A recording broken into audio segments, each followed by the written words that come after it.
ਸੰਤ ਮਹਾਰਾਜ ਜੀ ਦੀ ਸਹਿਣਸ਼ੀਲਤਾ।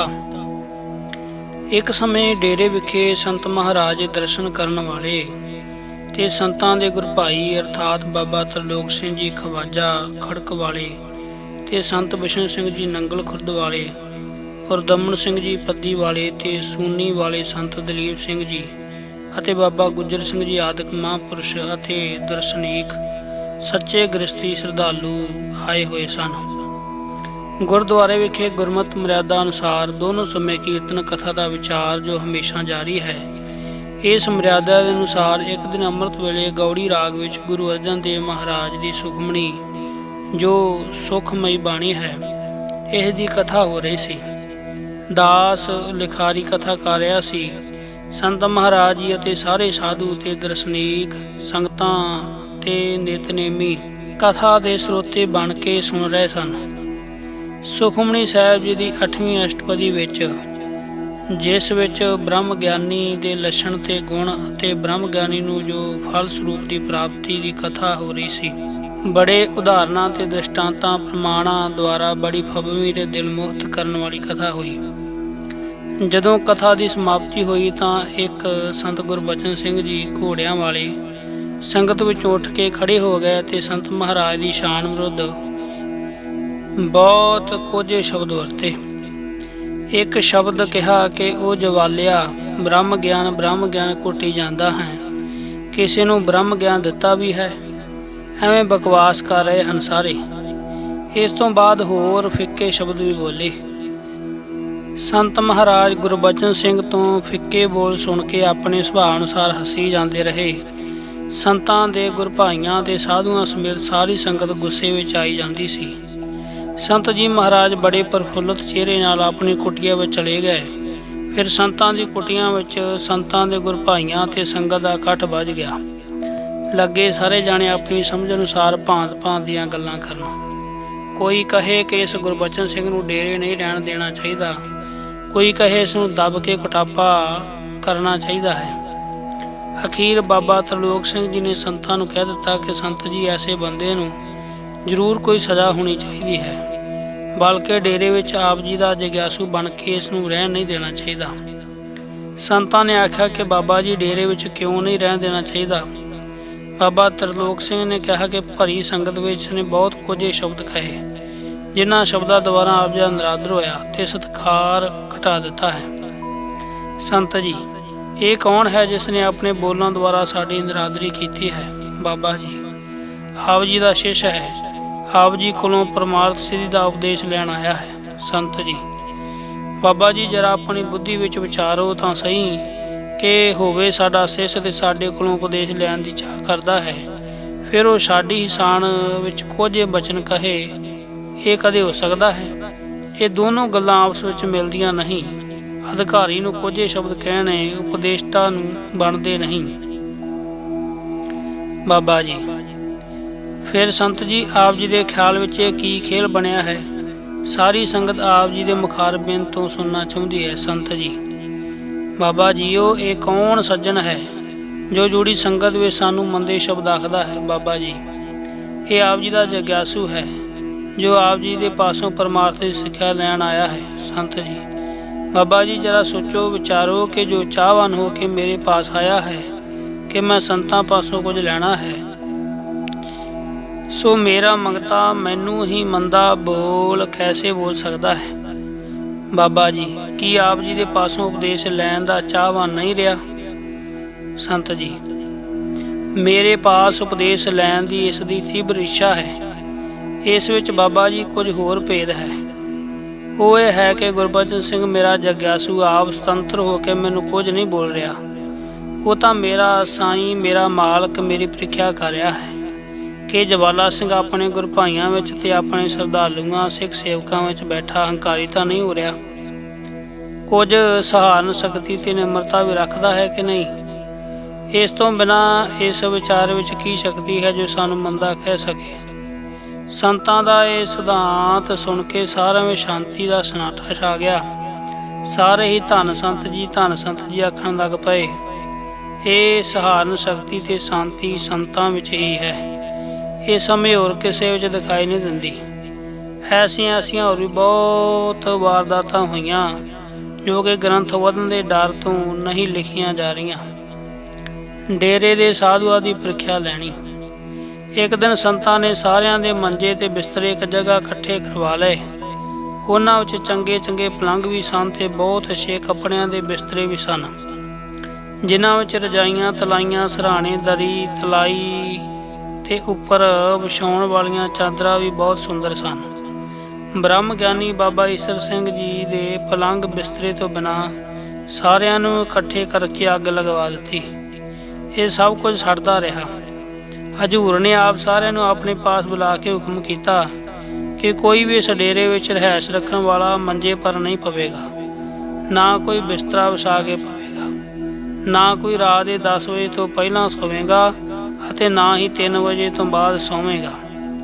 ਅੰਮ੍ਰਿਤ ਵੇਲੇ 3 ਵਜੇ ਉੱਠ ਕੇ ਇਸ਼ਨਾਨ ਕਰਨਾ ਜ਼ਰੂਰੀ ਹੋਵੇਗਾ। ਫਿਰ 3 ਵਜੇ ਤੋਂ ਬਾਣੀ ਪੜ੍ਹਨੀ, ਸਿਮਰਨ ਕਰਨਾ ਹੀ ਸਿੱਖ ਦਾ ਧਰਮ ਹੋਵੇਗਾ। ਦਿਨੇ ਵੀ ਕੋਈ ਨਹੀਂ ਸੌਂ ਸਕਦਾ। ਸੇਵਾ ਕਰੇ ਤੇ ਬਾਣੀ ਪੜ੍ਹੋ। ਸਾਰਿਆਂ ਨੂੰ ਇੱਕ ਸਾਫ ਲਿਆ ਕੇ ਦਿੱਤੀ। ਜਦੋਂ ਸਾਧਨਾ ਕਰਨ ਲਈ ਸੰਤਾਂ ਨੇ ਇਹ ਥੋੜ੍ਹੀ ਜਿਹੀ ਸਖਤੀ ਕੀਤੀ ਤਾਂ ਥੋੜ੍ਹਿਆਂ ਦਿਨਾਂ ਵਿੱਚ ਹੀ ਆਰਾਮ ਕਰਨ ਵਾਲੇ ਖਿਸਕ ਗਏ। ਸਿਰਫ 6 ਜਾਂ 7 ਸਰੀਰ ਰਹਿ ਗਏ। ਜਗਿਆਸੂਆਂ ਦੇ ਭਲੇ ਲਈ ਫਿਰ ਇਹੀ ਸਾਧਨ ਚੱਲਦਾ ਰਿਹਾ। 1-2 ਸਾਲ ਤੋਂ ਬਾਅਦ ਹੋਰ 20-25 ਸਾਧਨ ਕਰਨ ਵਾਲੇ ਇਕੱਤਰ ਹੋ ਗਏ ਅਤੇ ਡੇਰੇ ਵਿੱਚ ਰਹਿਣ ਲੱਗ ਪਏ। ਫਿਰ ਸੰਤਾਂ ਨੇ ਵਿਚਾਰਿਆ ਕਿ ਹੁਣ ਇਹਨਾਂ ਦੀ ਵੀ ਪ੍ਰੀਖਿਆ ਹੋਣੀ ਚਾਹੀਦੀ ਹੈ। ਸੰਨ 1929 ਚੜ੍ਹਿਆ। ਗਰਮੀ ਤੇ ਚੁਮਾਸਾ ਵੀ ਚਲਾ ਗਿਆ। ਆਸੂ ਕੱਤਕ ਦੀ ਸਰਦ ਰੁੱਤ ਆ ਗਈ। ਜਦੋਂ ਮੱਘਰ ਚੜ੍ਹਿਆ ਤਾਂ ਸੰਤਾਂ ਨੇ ਅੰਮ੍ਰਿਤ ਵੇਲੇ ਠੰਡੇ ਪਾਣੀ ਵਿੱਚ ਸਾਰਿਆਂ ਨੂੰ ਬੈਠਣ ਦਾ ਹੁਕਮ ਦੇ ਦਿੱਤਾ।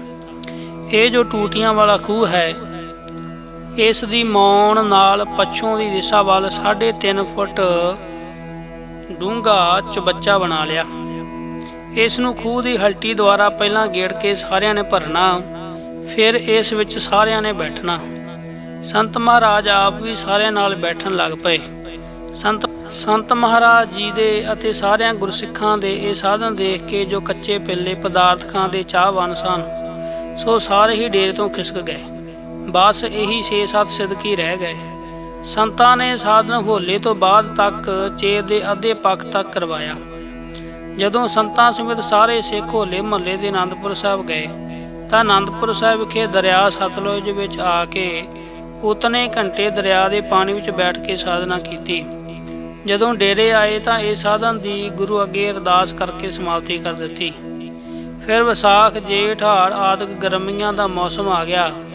ਇਸ ਗਰਮੀ ਦੇ ਮੌਸਮ ਵਿੱਚ ਸਾਧਨ ਕਰਨ ਬਾਰੇ ਹੁਕਮ ਦੁਬਾਰਾ ਕਿਹਾ, ਬਲਕਿ ਸਾਧਨ ਕਰਨ ਵਾਲੇ ਸ਼ੌਂਕੀਆਂ ਜਗਿਆਸੂਆਂ ਨੇ ਕੱਚੇ ਤੱਤੇ ਰੇਤੇ ਵਿੱਚ ਦੁਪਹਿਰ ਨੂੰ ਆਪ ਜਾ ਕੇ 3 ਜਾਂ ਕਿਸੇ ਨੇ 4 ਘੰਟੇ ਬੈਠ ਕੇ ਸਾਧਨਾ ਕਰਨੀ। ਸੰਤਾਂ ਨੇ ਤਾਂ ਇੱਕ ਇਸ਼ਾਰਾ ਹੀ ਕੀਤਾ ਸੀ ਕਿ ਜਿਸ ਦੇ ਚਿੱਤ ਵਿੱਚ ਉਤਸ਼ਾਹ ਹੈ ਤਪੱਸਿਆ ਕਰਨ ਦਾ ਸੋ ਕਰੇ। ਇਸ ਤਰ੍ਹਾਂ ਕੁਝ ਸਮਾਂ ਲੰਘਿਆ। ਫਿਰ ਸੰਤਾਂ ਨੇ ਵਿਚਾਰਿਆ ਕਿ ਜਿਹਬਾ ਦੇ ਜੋ ਰਸਕਸ ਹਨ, ਭਾਵ ਮਿੱਠੇ ਪਦਾਰਥ, ਦਾਲ ਭਾਜੀਆਂ ਤੇ ਚਟਣੀਆਂ, ਅਚਾਰ ਤੇ ਕੱਚਾ ਗੰਢਾ ਪਿਆਜ਼ ਆਦਿਕ ਖਾਣਾ, ਇਹ ਸਭ ਦੁੱਖ ਦੇ ਕਾਰਨ ਹਨ। ਇਸ ਨੂੰ ਵੀ ਜਗਿਆਸਿਆਂ ਨੂੰ ਛੱਡਣਾ ਚਾਹੀਦਾ ਹੈ। ਇੱਕ ਦਿਨ ਸੰਧਿਆ ਤੋਂ ਬਾਅਦ ਡੇਰੇ ਦੇ ਸਾਰੇ ਸਿੰਘ ਸੰਤਾਂ ਪਾਸ ਸੰਤਾਂ ਦਰਸ਼ਨ ਨੂੰ ਆਏ।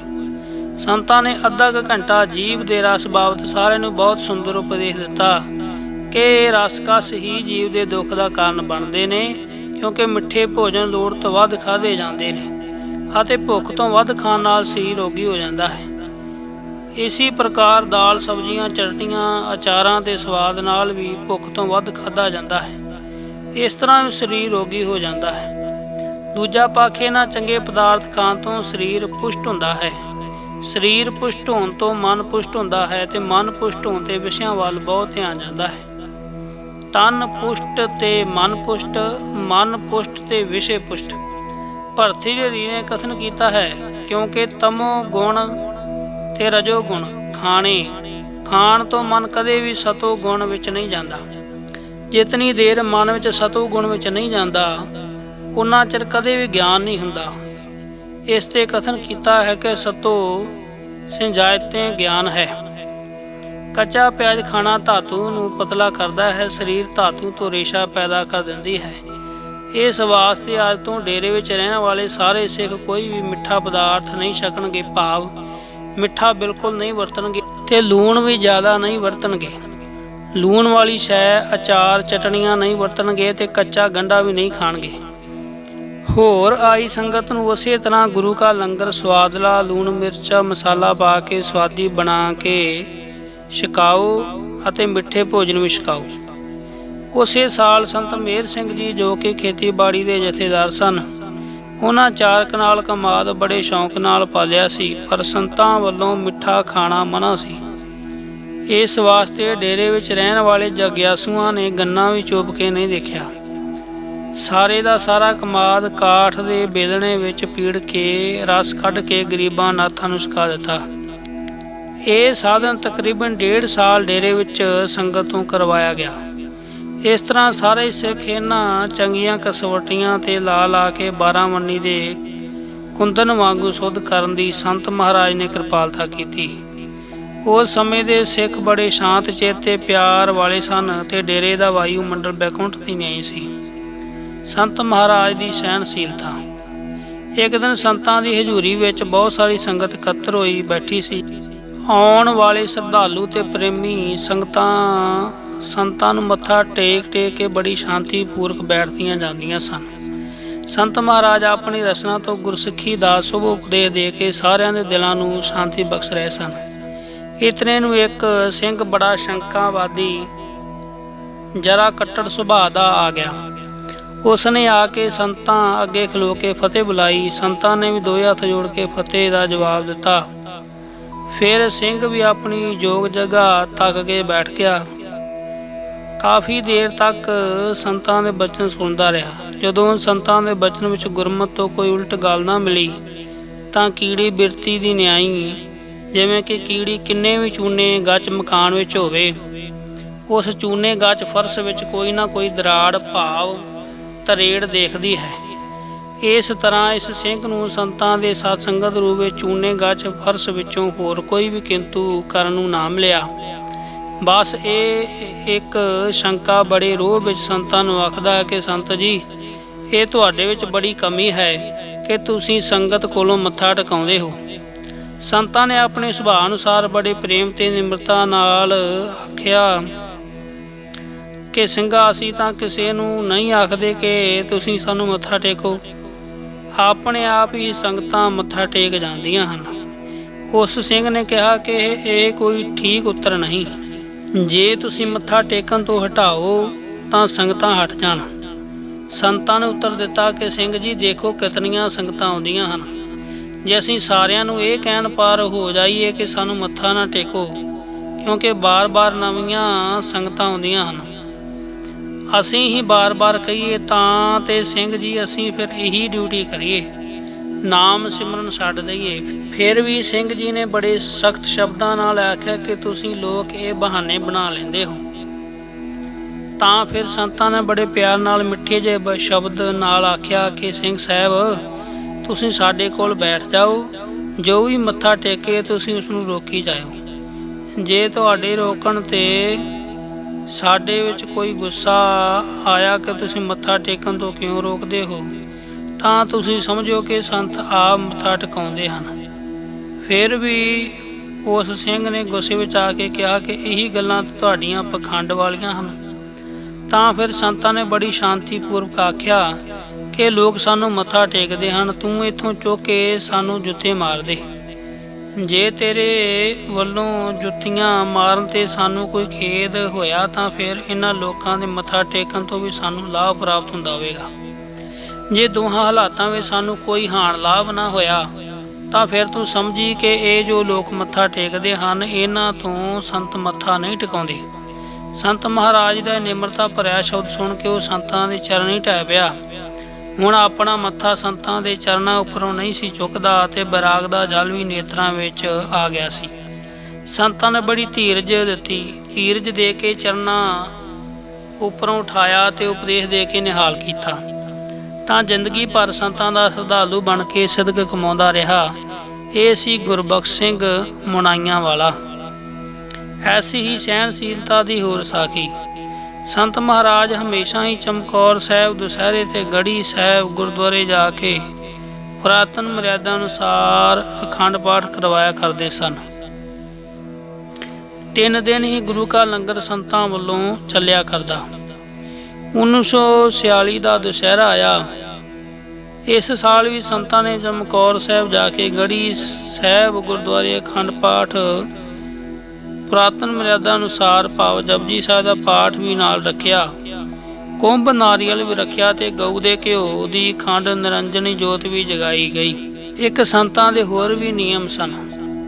ਜਿਸ ਵੀ ਪਿੱਤਰ ਸਥਾਨ ਹਰ ਜੋੜ ਮੇਲਾ ਹੁੰਦਾ, ਜਿਵੇਂ ਕਿ ਅਨੰਦਪੁਰ ਸਾਹਿਬ ਹੋਲਾ ਮਹੱਲਾ, ਦੀਵਾਲੀ ਅੰਮ੍ਰਿਤਸਰ ਸਾਹਿਬ, ਵਿਸਾਖੀ ਦਮਦਮਾ ਸਾਹਿਬ, ਸਭ ਕੀ ਤਲਵੰਡੀ, ਚੇਤ ਦੇ ਭਾਦੋ ਦੀ ਮੱਸਿਆ ਤਰਨਤਾਰਨ ਸਾਹਿਬ, ਭਾਵ ਜਿੱਥੇ ਵੀ ਜਾ ਕੇ ਸੰਤ ਲੰਗਰ ਚਲਾਉਂਦੇ, ਉਸੇ ਸਥਾਨ ਪਰ ਨਿਹੰਗ ਸਿੰਘਾਂ ਦੇ ਦਲਾਂ ਨੂੰ ਇੱਕ ਦਿਨ ਦੀਆਂ ਰਸਦਾਂ ਵਸਦਾਂ ਜ਼ਰੂਰ ਦਿੰਦੇ। ਅੱਜ ਵੀ ਬੁੱਢੇ ਦਲ ਨੂੰ, ਤਰਨਾ ਦਲ ਨੂੰ, ਹਰੀਆਂ ਵੇਲਾਂ ਵਾਲੇ ਦਲ ਨੂੰ, ਵਿਧੀ ਚੰਦੀਏ ਦਲ ਨੂੰ, ਬਾਬਾ ਸੋਹਣ ਸਿੰਘ ਜੀ ਨੂੰ, ਸਾਰੇ ਦਲਾਂ ਨੂੰ ਬੁਲਾ ਕੇ ਰਸਦਾਂ ਆਦਿਕ ਦਿੱਤੀਆਂ। ਤੀਸਰੇ ਦਿਨ ਅਖੰਡ ਪਾਠ ਦੀ ਸਮਾਪਤੀ ਹੋਈ। ਇੱਕ ਪ੍ਰੇਮੀ ਗੁਰਮੁਖ ਫੁੱਲਾਂ ਦੀਆਂ 2 ਮਾਲਾ ਲੈ ਕੇ ਆਇਆ ਅਤੇ ਆ ਕੇ ਗੁਰੂ ਗ੍ਰੰਥ ਸਾਹਿਬ ਜੀ ਨੂੰ ਨਮਸਕਾਰ ਬੜੇ ਸਤਿਕਾਰ ਤੇ ਨਿਮਰਤਾ ਸਹਿਤ ਕੀਤੀ। ਫਿਰ ਇੱਕ ਮਾਲਾ ਸ੍ਰੀ ਗੁਰੂ ਗ੍ਰੰਥ ਸਾਹਿਬ ਮਹਾਰਾਜ ਉੱਪਰ ਚੜ੍ਹਾ ਦਿੱਤੀ ਤੇ ਇੱਕ ਮਾਲਾ ਸੰਤਾਂ ਦੇ ਗਲੇ ਵਿੱਚ ਪਾ ਦਿੱਤੀ। ਸੰਤਾਂ ਦੇ ਗਲੇ ਮਾਲਾ ਪਾਈ ਤੱਕ ਕੇ ਹੀਰਾ ਸਿੰਘ ਨਿਹੰਗ ਸਿੰਘ, ਜੋ ਕਿ ਸ਼ਹੀਦੀ ਬਾਗੀ ਜਥੇਦਾਰ ਮੰਗਲ ਸਿੰਘ ਜੀ ਦੀ ਸੇਵਾ ਵਿੱਚ ਹਾਜ਼ਰ ਰਹਿੰਦੇ ਸਨ, ਲੱਗੇ ਸੰਤਾਂ ਨੂੰ ਮੰਦੇ ਬਚਨ ਬੋਲਣ। ਬਹੁਤ ਮੰਦੇ ਕਠੋਰ ਦੇ ਕੋਝੇ ਸ਼ਬਦ ਸੰਤਾਂ ਦੀ ਸ਼ਾਨ ਵਿੱਚ ਕਹੇ। ਜਿਵੇਂ ਜਿਵੇਂ ਹੀਰਾ ਸਿੰਘ ਭੈੜੇ ਸ਼ਬਦ ਸੰਤਾਂ ਦੀ ਸ਼ਾਨ ਵਿੱਚ ਕਹੀ ਜਾਂਦੇ ਸਨ, ਸੰਤ ਮਹਾਰਾਜ ਹੀ ਹੱਸੀ ਜਾਂਦੇ। ਸੰਤਾਂ ਜਦੋਂ ਦੁਸਹਿਰੇ ਦਾ ਜੋੜ ਮੇਲਾ ਸਮਾਪਤ ਹੋਇਆ ਤਾਂ ਸੰਗਤਾਂ ਆਪੋ ਆਪਣੇ ਟਿਕਾਣੇ ਪੁੱਜ ਗਈਆਂ। ਸੰਤ ਜੀ ਮਹਾਰਾਜ ਵੀ ਚਮਕੌਰ ਸਾਹਿਬ ਤੋਂ ਅਨੰਦਪੁਰ ਸਾਹਿਬ ਆ ਗਏ। ਅਨੰਦਪੁਰ ਸਾਹਿਬ ਇੱਕ ਹਫ਼ਤਾ ਰਹੇ। ਹੀਰਾ ਸਿੰਘ ਜੀ ਨਿਹੰਗ ਸਤਲੁਜੋਂ ਪਾਰ ਕੰਢੇ ਤੇ ਜੋ ਸ਼ਹੀਦ ਸਿੰਘਾਂ ਦਾ ਗੁਰਦੁਆਰਾ ਹੈ, ਉੱਥੇ ਆਪਣੀ ਰਿਹਾਇਸ਼ ਪਰ ਚਲੇ ਗਏ। ਵਾਹਿਗੁਰੂ ਜੀ ਦੀ ਆਸੀ ਦੇਵਨਿਤ ਹੋਈ ਕਿ ਗੁਰਦੁਆਰੇ ਪੁੱਜਦਿਆਂ ਹੀ ਸਿੰਘ ਸਾਹਿਬ ਨੂੰ ਬੁਖਾਰ ਆ ਗਿਆ ਤੇ ਆਇਆ ਵੀ ਬਹੁਤ ਸਖਤ। ਜਿਸ ਦਿਨ ਬੁਖਾਰ ਚੜਿਆ ਉਸੇ ਦਿਨ 105 ਜਾਂ 106 ਨਾਰਮਲ ਨਹੀਂ ਹੋਇਆ। 6ਵੇਂ ਦਿਨ ਸੰਤਾਂ ਨੂੰ ਇੱਕ ਸਿੰਘ ਨੇ ਦੱਸਿਆ ਕਿ ਹਜੂਰ ਹੀਰਾ ਸਿੰਘ ਨੂੰ ਬਹੁਤ ਬੁਖਾਰ ਹੋ ਗਿਆ ਹੈ। ਹੀਰਾ ਸਿੰਘ ਜੀ ਤਾਪ ਕਰਕੇ ਬਹੁਤ ਤੰਗ ਹਨ। ਸੰਤ ਜੀ ਸੁਣਦੇ ਸਾਰ ਆਪਣੇ ਜਥੇ ਸਮੇਤ ਸਤਲੁਜ ਦਰਿਆ ਲੰਘ ਕੇ ਗੁਰਦੁਆਰਾ ਸ਼ਹੀਦਾਂ ਆਏ ਅਤੇ ਹੀਰਾ ਸਿੰਘ ਜੀ ਦੀ ਹਾਲਤ ਤੱਕੀ ਤੇ ਬੁਖਾਰ ਨਾਲ ਬੇਹੋਸ਼ ਪਏ ਸਨ। ਸੰਤਾਂ ਨੇ ਆਪਣੇ ਸਾਥੀਆਂ ਨੂੰ ਆਖਿਆ ਕਿ ਇੱਕਦਮ ਛੇਤੀ ਤੋਂ ਛੇਤੀ ਸ਼ਹੀਦੀ ਸੁੱਖੇ ਦੀ ਦੇਗ ਤਿਆਰ ਕਰੋ। ਸਿੰਘ ਸ਼ਹੀਦੀ ਦੇਗ ਨੂੰ ਰਗੜਾ ਲਾਉਣ ਲੱਗ ਪਏ ਤੇ ਨਾਲ ਹੀ ਬਾਣੀਆਂ ਪੜ੍ਹਨ ਲੱਗ ਪਏ। 5 ਬਾਣੀਆਂ ਦਾ ਪਾਠ ਕੀਤਾ ਤੇ ਰਗੜਾ ਲਾਇਆ। ਦੇਗ ਨੂੰ ਛਾਣਾ ਲਾ ਕੇ ਅਰਦਾਸਾ ਸੋਧਿਆ। ਜੋ ਸ਼ਹੀਦੀ ਦੇਗ ਸੁੱਖੇ ਵਾਲੀ ਸਰਦਾਈ ਆਪ ਹਜ਼ੂਰ ਨੇ ਬਾਟਾ ਫੜ ਕੇ ਹੀਰਾ ਸਿੰਘ ਨੂੰ ਛਕਾਈ। ਜਿਉਂ-ਜਿਉਂ ਹੀਰਾ ਸਿੰਘ ਜੀ ਸੁੱਖੇ ਵਾਲੀ ਸਰਦਾਈ ਤੇ ਸੰਤਾਂ ਦੇ ਹੱਥਾਂ ਦੁਆਰਾ ਛਕਦੇ, ਤਿਉਂ-ਤਿਉਂ ਹੀਰਾ ਸਿੰਘ ਦਾ ਬੁਖਾਰ ਉਤਰਨਾ ਸ਼ੁਰੂ ਹੋ ਗਿਆ। ਬਾਟਾ ਵੀ ਸਰਦਾਈ ਵਾਲਾ ਮੁੱਕ ਗਿਆ ਤੇ ਹੀਰਾ ਸਿੰਘ ਦਾ ਬੁਖਾਰ ਵੀ ਲੱਥ ਗਿਆ। ਹੋਸ਼ ਵਿੱਚ ਆਇਆ ਤੇ ਸੰਤਾਂ ਦਾ ਬਹੁਤ ਧੰਨਵਾਦ ਕੀਤਾ ਤੇ ਇਸ ਭਿਆਨਕ ਦੁੱਖ ਨੂੰ ਕੱਟਣ ਵਾਲੇ ਮਹਾਂਪੁਰਖਾਂ ਦਾ ਅਨੁਯਾਈ ਬਣ ਗਿਆ।